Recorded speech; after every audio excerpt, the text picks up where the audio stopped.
Eccolo. Giuseppe Myslicic. Myslicic. Mi dispiace, non c'è una volta che non amputi il vostro nome, mio caro amico. Non preoccupatevi, è assolutamente impronunciabile. È un musicista molto dotato. Vi presento il nostro famoso impresario, Orfeo Crispi. Eccolo. I need water. Thank you.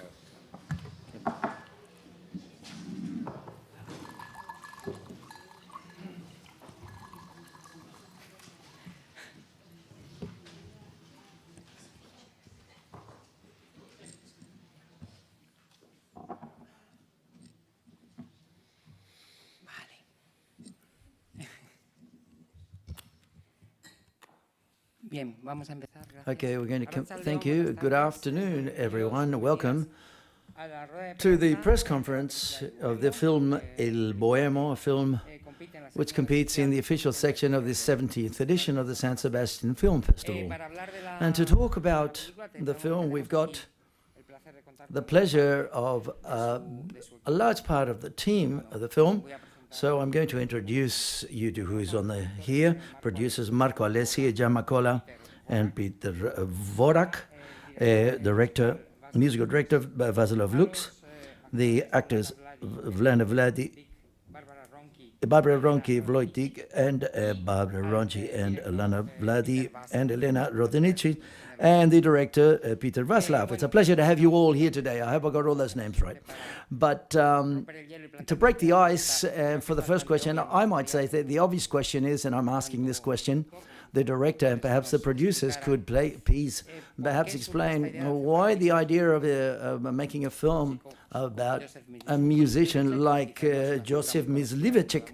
He's perhaps not well known as a musician, instead of choosing another more important figure. What attracted you to this project? I don't know who wants to break the ice, the director perhaps, or one of the producers. Well, I can initiate.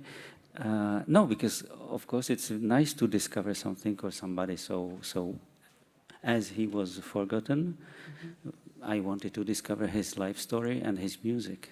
It's very simple. Si los productores quieren añadir algo. Maybe Václav Lux?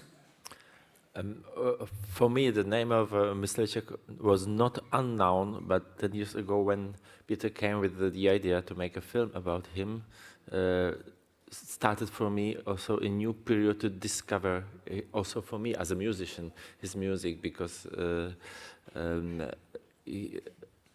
also in our country, I mean, he is a Czech composer, but in our country he was like, we learned in the school that he's like somehow preparation for Vienna Classic or for Mozart, but for me, I was surprised how important his music was in Italy in 18th century and for the history of opera. No sé si alguien quiere añadir algo más. Does anyone want to add anything else? My life is great because I like stories about somebody who wants something, who desires something. He had to go away to change the country, to change his style of life, and to do everything in order to become whatever.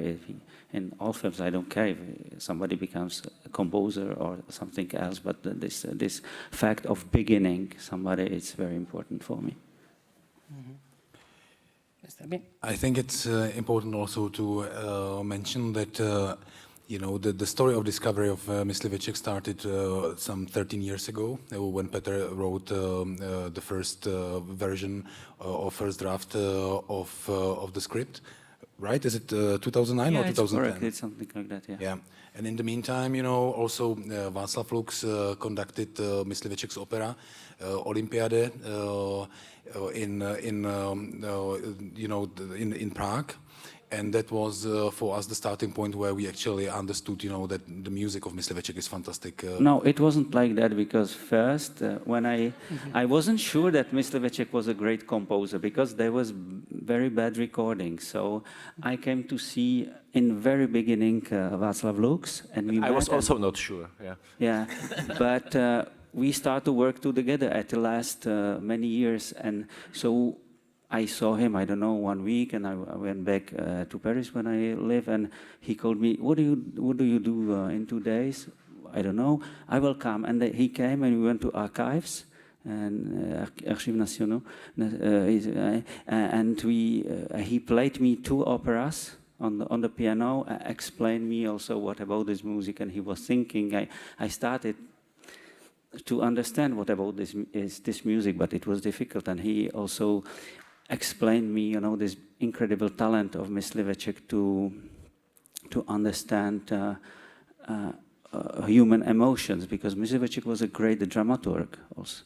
So like that we started to discover Mysliveček's music, and then he came, when I was in Villa Medici in Rome, he came with Olympiade, with a score like that, and he told me, I will do this opera. And I thought, okay, if you will do this opera, I will do a documentary film about it. So we were working on Mysliveček during years, and we were discovering progressively his work. Bien, teníamos una pregunta aquí. Yes, we have a question here on the corner, and another 3 in the back. Dobrý večer. Parlo in italiano o in inglese? Do I speak in Italian or in English? Italiano sta bene. Okay, Italian's good. So therefore I'll speak in Italian. First of all, congratulations to all of you for this magnificent film, very beautiful. The truth has been a delight to watch it. The question, therefore, is that I would like to ask you. We don't know exactly what is the illness that causes the death of this composer, whether it was syphilis or no, it was syphilis, I'm sure it was. It wasn't leprosy.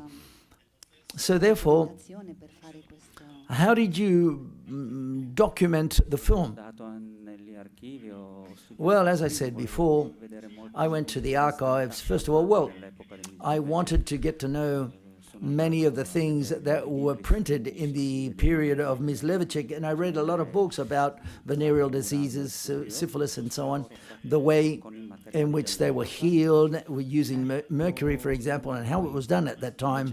And then further on, I read a lot of books as well, the biography.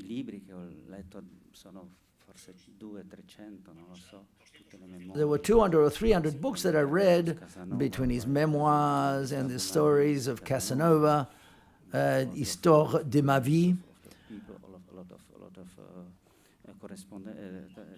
and a lot of correspondence as well of that period, and also Mozart, and about his family and about Mozart. It's all documented thanks to this enormous book of correspondence of Mozart. You can find an enormous amount of things. For example, the scene in which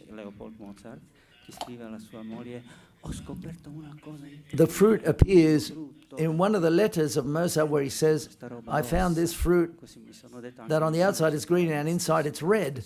And this also appears in the film. And this is something, and obviously it's a watermelon that nobody knew in the country of Mysliveček. The truth is, we don't know too much about his life, about his music.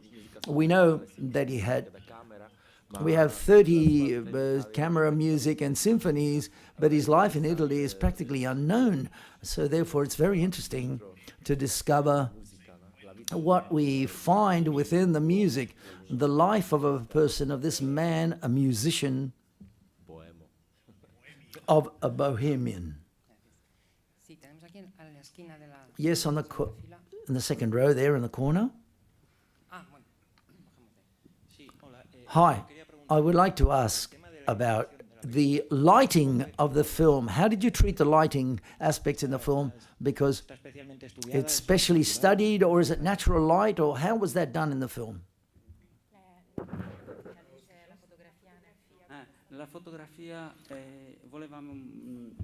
Well, let's see. The photography. Some scenes with candles are only candle scenes. Some candles we had to also to put some small electrical light, but very small. And we were using also a lot of natural light without lighting. Yeah.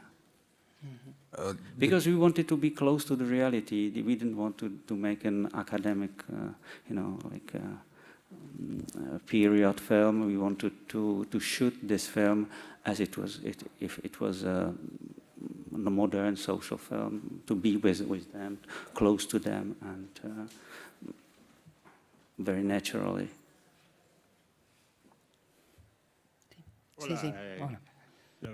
Hi, the truth is we want to, very thankful, it's great to watch a film about opera, which you normally don't see in the film theaters. For a question for the director and another for the actor, what drew my attention was that how you address the techniques. A lot of them are close-ups, or what we call American shots in the frames. Was it necessary, or how did you? Close-ups, and which is used a lot in the film, the way you framed some of the shots of the scenes. And the second question is for the actor, whether you had prepared yourself in depth for this character or not.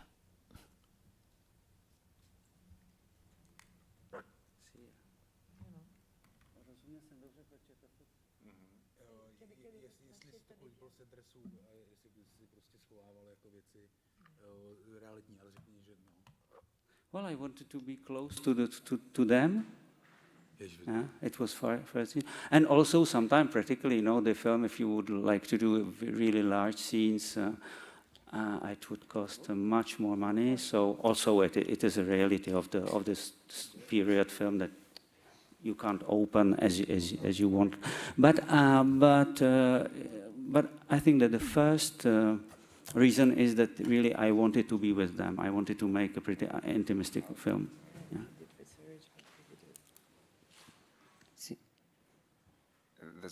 The question was for me or for another? For you. For me, oh, thank you very much. So, preparazione, sì, okay. As you can see in the movie, I'm speaking in Italian language, but I don't know anything in Italian language, so that was the main problem. I really don't know nothing. So that was my preparations with Chiara, language coach, with my language coach in Czech Republic. So that was the worst thing. And then something about the character. You know, that, like Petr said, there are no sources about Josef Mysliveček, not a lot. So my way was through music, because I'm a musician too. So I'm trying to connect with him through music. And I have to say, sorry, because that was really very important point.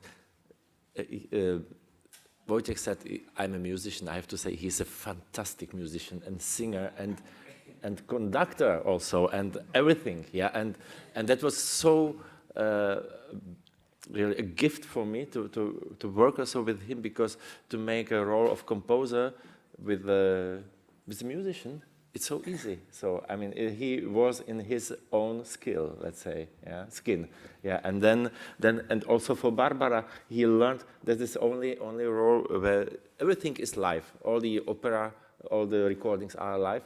There's only the arias by Barbara are recorded by Czech coloratura soprano Simona Šaturova, but Barbara learned all the arias with all details, all fiati, all breath, all. He sang with her voice all the arias, and it was really so. You are so great professionals.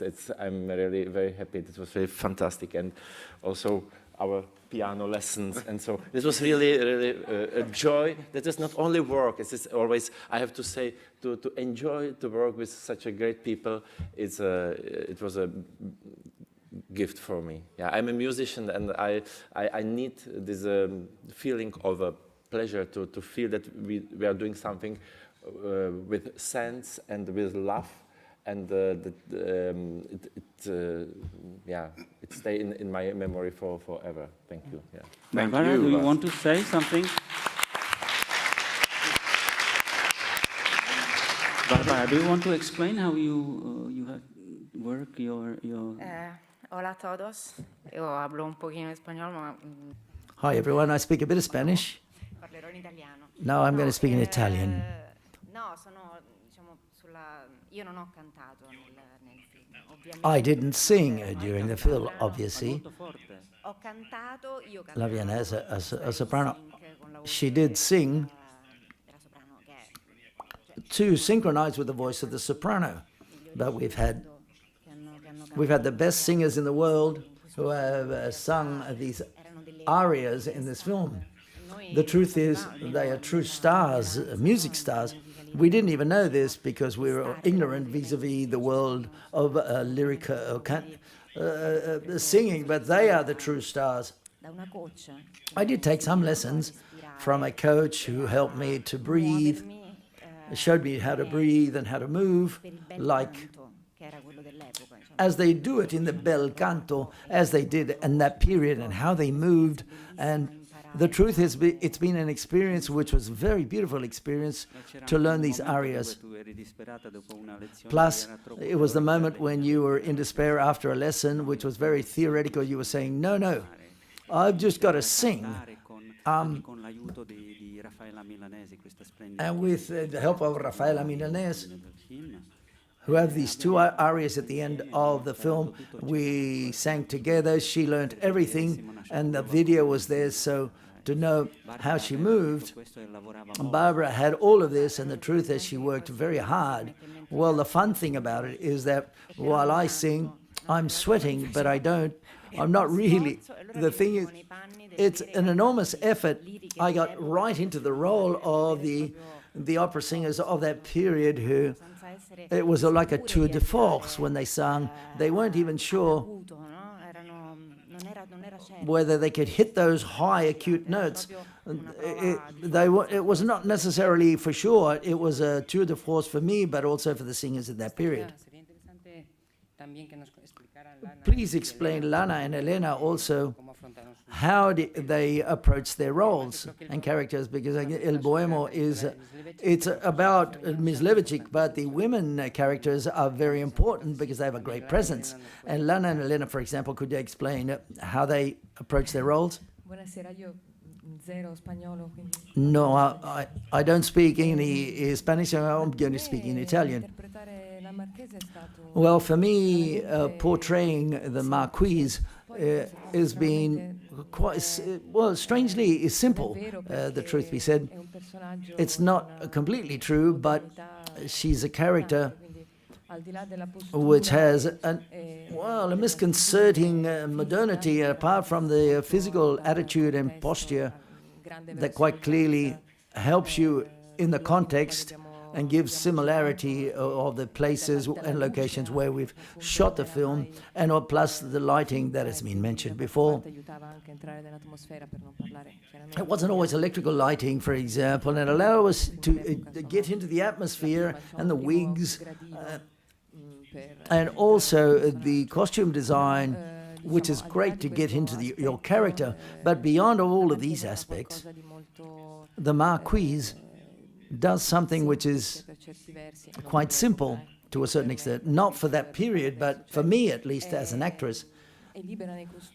And she's very free vis-a-vis her habits. She's a woman, for example,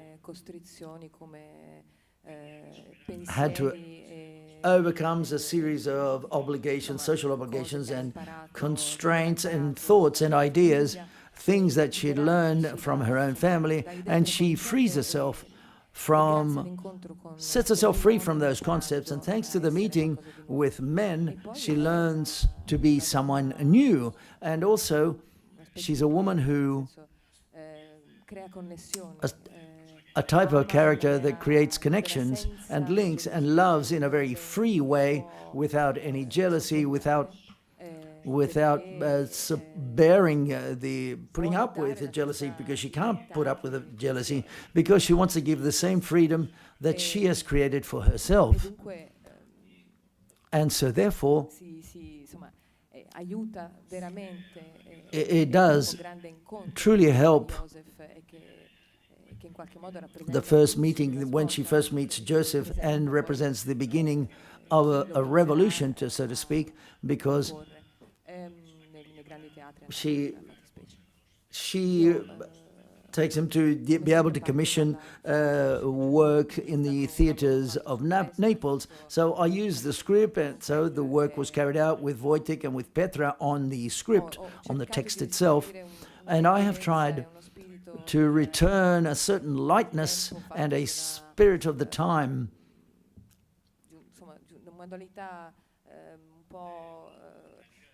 Of certain mundanality, for example.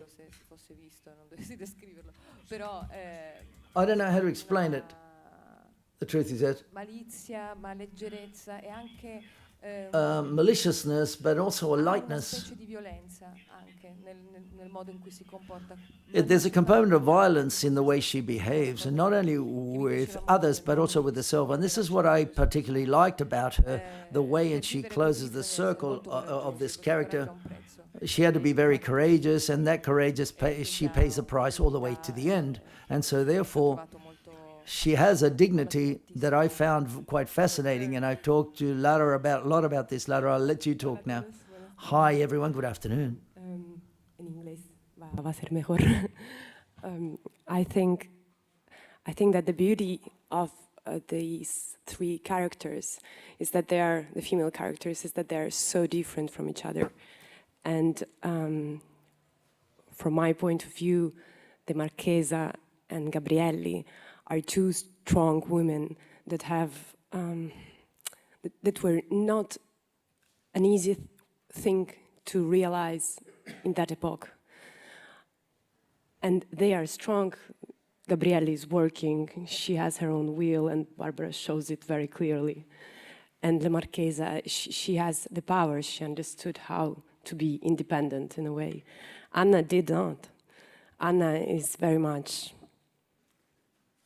caged in the society that is offered to her, and she might have dreams, and those dreams might be very related to Joseph Mysliveček, and also because they find this way of communicating through not even the body, but the soul and the music and the art. And she would love that, but she cannot. And it is very far from what we live now, how I am.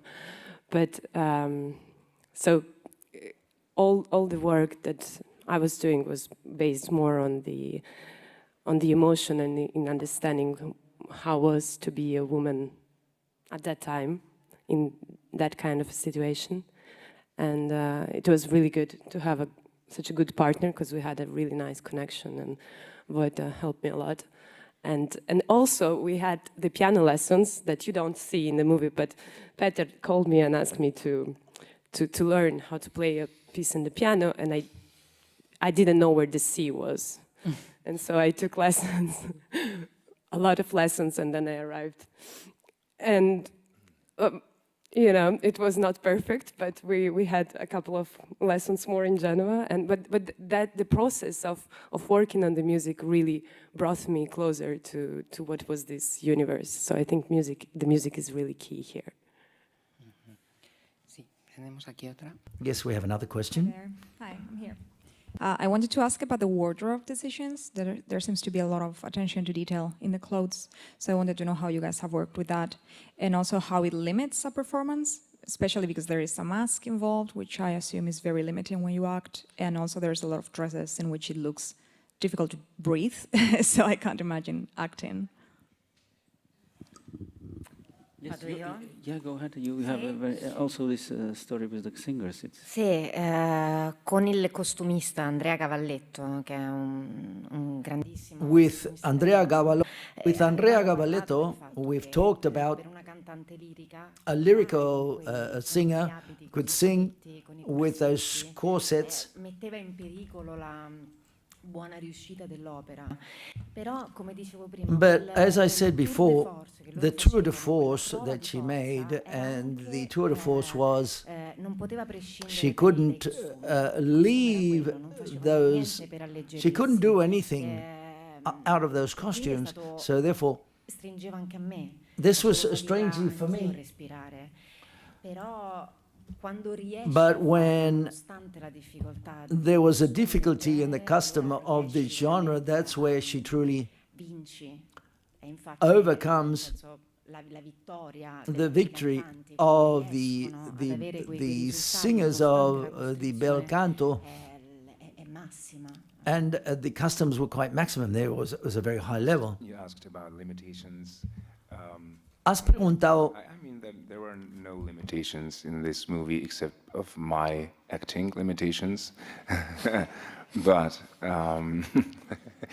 no, because I really don't. I really wanted to act something, but I don't know how. You know, it's a problem when you're an actor.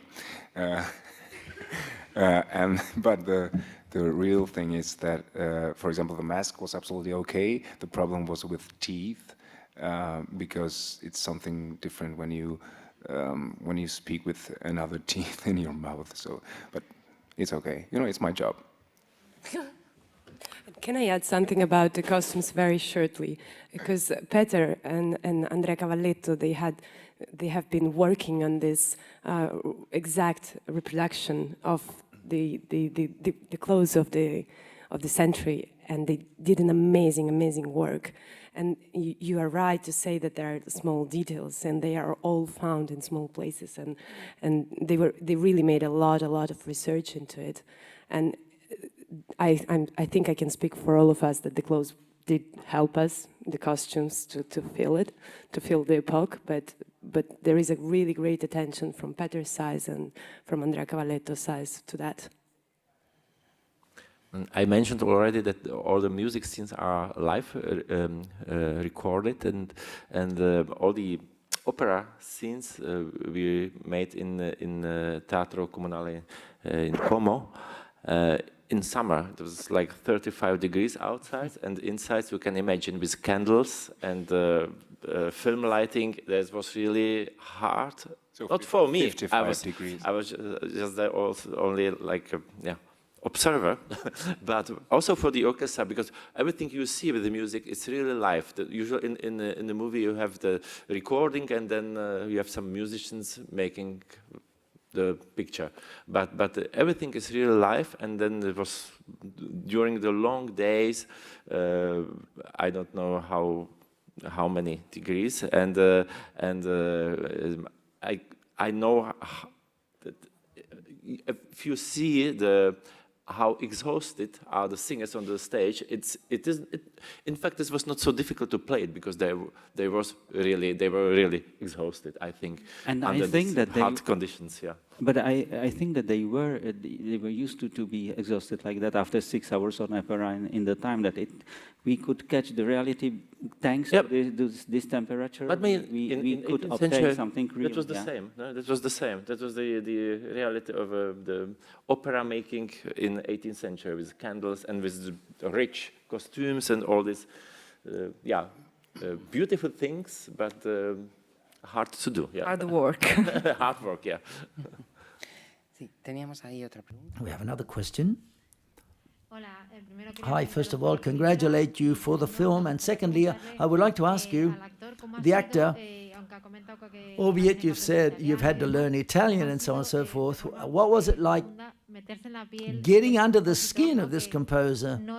Because unfortunately he's not so well known. And what was the experience for you? And I'd like to ask the director and the screenplay writers. The DOP is Spanish, Diego Romero, if I'm not mistaken, and I would like to know what was it like to work with him, and what was the experience. Thank you very much. Why I wanted to work with Diego, yeah, this is the question, yeah, because I was looking for somebody who will have the same volunteer as me to make a pretty modern film, you know, handheld and natural light. And I really liked the film he made with Minervini. So I was thinking to him, I was thinking it will be somebody who could understand, you know, this approach. So and Marco knew him. I didn't know him personally. I knew only the films, but shooting in America, I was thinking that he will be maybe some Latino living, I don't know, somewhere in Florida, that it will be complicated. And Marco told me, no, I can give you the number. And he called him, and it was done very quickly, in 5 minutes. I have to say about your question that I realized that I will be in this project, in this movie, maybe 2 weeks just before the shooting. So it was quite weird. But it was okay because we got some pre-shooting, only like opera scenes in Como Theater, and then I had time to learn Italian. So I started to learn Italian maybe 3 months, maybe. So it means 10 lessons of Italian language.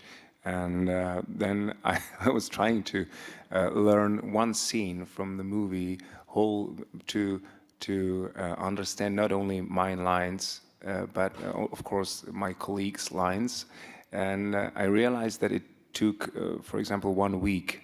So I count how many weeks is to starting shooting and starting to learn the whole script. So I know whole script now, unfortunately, because we can do, for example, Il Boemo #2 or something like that. But with the same text, it is not very interesting. Yes, we have another question here. Hi, congratulations for the film, to the whole crew and the whole team. Question for the director and for the actresses. What was the method of directing the actors? How did you operate in that synergy between the director and the actors to achieve when you were on set, when you were shooting the film?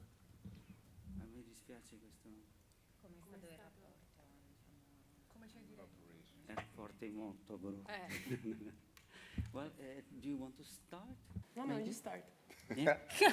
No, you start. Well, I had a great casting director, Stefania De Santis, because when I came to Rome, I didn't know really Italian actress.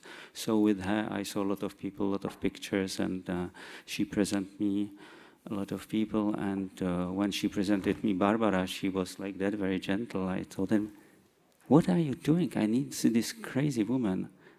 And she told me, "You will see." So I saw, yeah. And then, well, we were speaking, I think, a lot about the role, and then working on the music, and it was a very pleasant and natural way of going through the script, speaking about emotions, about what was life in this during this period, because Barbara's role is very, very interesting. She is revoltée, no?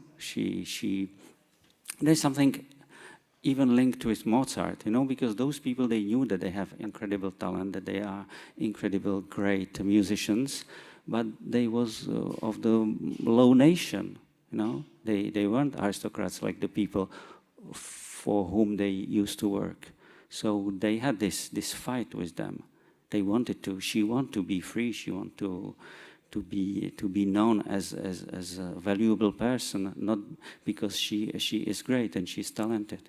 But in this period was difficult because during those times everything was linked by your nation, by the family you came from, you know. So we spoke also about those things, and the case of ELENA is quite different. She's born in this very important family, and she's seeking on other way for her freedom. But everybody is seeking for the freedom, and from everybody wants to obtain something different from the life, because their lives were linked. You will be that, and you will be that, you will behave like that, and they don't want to behave like it was decided by families, by the society, by laws. No, è stato bellissimo lavorare con Petra perché... Fue maravilloso trabajar con Petra, magnífico trabajar. It was great to work with Petra because he's a director who's very passionate, and also that story that he asked us to portray, he opened up the world of Mysliveček to us, who didn't know who he was, and with the passion of years of study, I think more than 10 years that he's been working on this, yes. I've done other things, obviously, but the truth is it's a very long project for many years and a very desired and looked for project, so therefore he, with his passion and with his attention to detail, and he's even followed my singing lessons, he participated, he was always there and aware of what was going on. So therefore you feel with a great responsibility when you have a person who is so passionate for his work. He created, or he had the need to make this film truly, to tell the story of an artist who had been forgotten, and also the story of an artist of today, because at the end of the day, we all don't want to be forgotten, don't we? Because life can give and take away from you. We're all afraid that after being promoted, maybe all of a sudden you'll drop into the doldrums. But he made us live in the past, something which is of the present, and thanks to his passion, I believe, and also undoubtedly thanks to the producers, obviously, it has been a great investment that has been made into this film, said from every different point of view, from the point of view of directing, the cooperation of the different nations, involved to tell a story that I now and today know, and I am closely linked to this man. He was unknown to me beforehand. Yes, what Barbara has said is also the case for me. And for Elena also, the passion was quite obvious, his passion. And what I most drew my attention was how this passion was extended to the entire cast and crew with a great seriousness, because sometimes we need in this work, obviously depending upon everyone's experience, this is not something generic. I don't want to generalize, but I want to say that it's difficult to find a concentration of energy which is so powerful, of this investment that has been mentioned before, in which everything you do is being observed and is being discussed while it happens, and this obviously gives you the possibility to explore as an actor. And well, at least there are a couple of scenes in which I did without having a complete knowledge of what was happening, because I was tired. Time had gone by between one take and the other take, and there were conditions, it was hot, for example, and fatigue and everything set in. So what happens is at the end you put your trust in the person, you confide in, you see that the person has something in their mind which has the whole storyline of the film, and he has put his trust in you and you put your trust in that other person. And this is something which is very beautiful at the same time, which makes a lot of sense, gives your work a lot of sense, apart from, regardless of the results, maybe good. If it's good, much better. But obviously, it gives you a feeling of value to what you're doing as an actor, and it makes this work magical, really. Yes, I would like to add one thing. Given that there are a lot of actors in the film, and the truth is, some of them have got very few scenes. We weren't together, one had to leave, and then people would turn up and then would have to leave because they had very few days to shoot the film. And we had to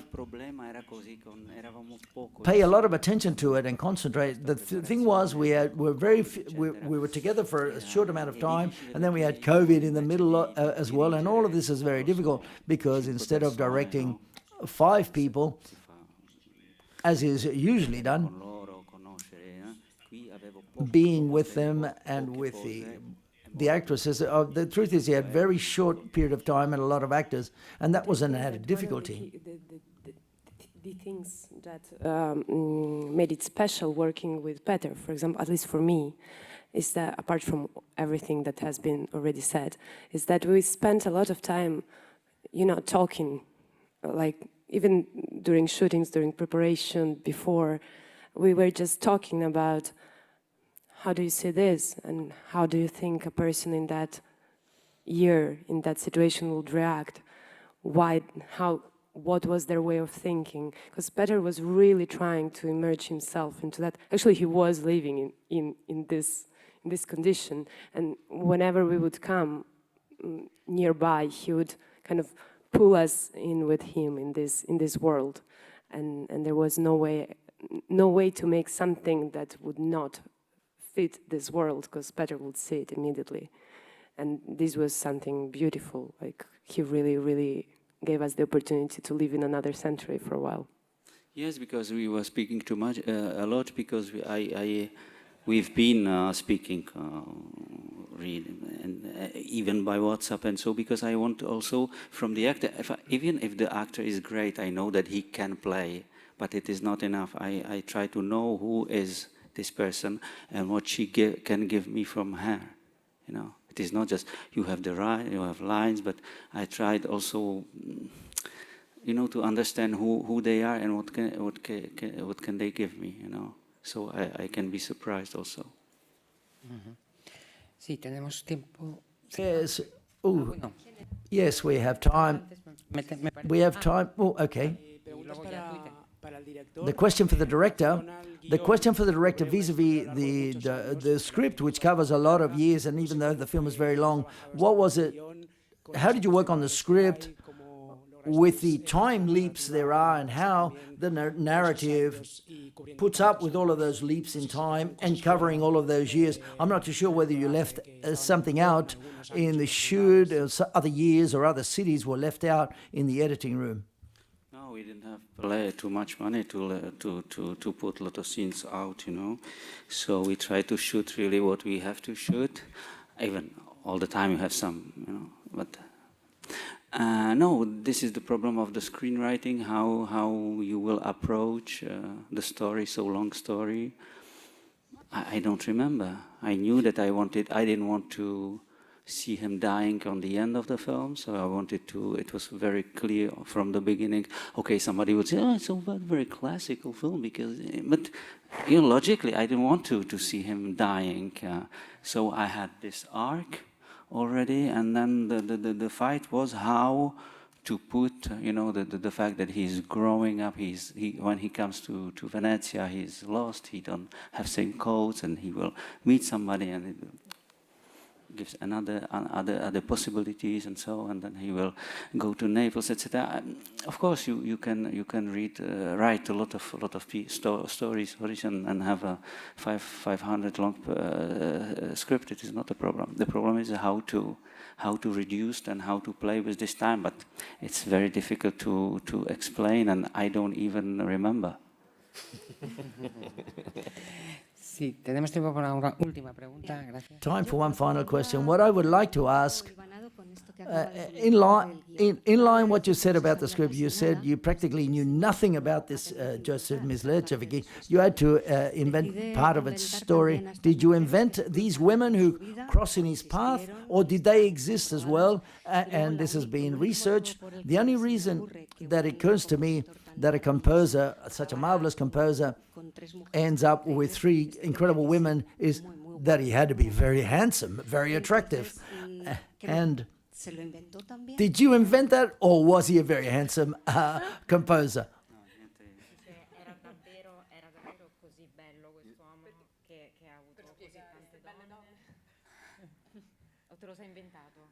You know, well, the fact is that we don't know. There's a lot of white spaces. I know that he came to Venice, and then he had this big success in Naples. How this unknown person could obtain this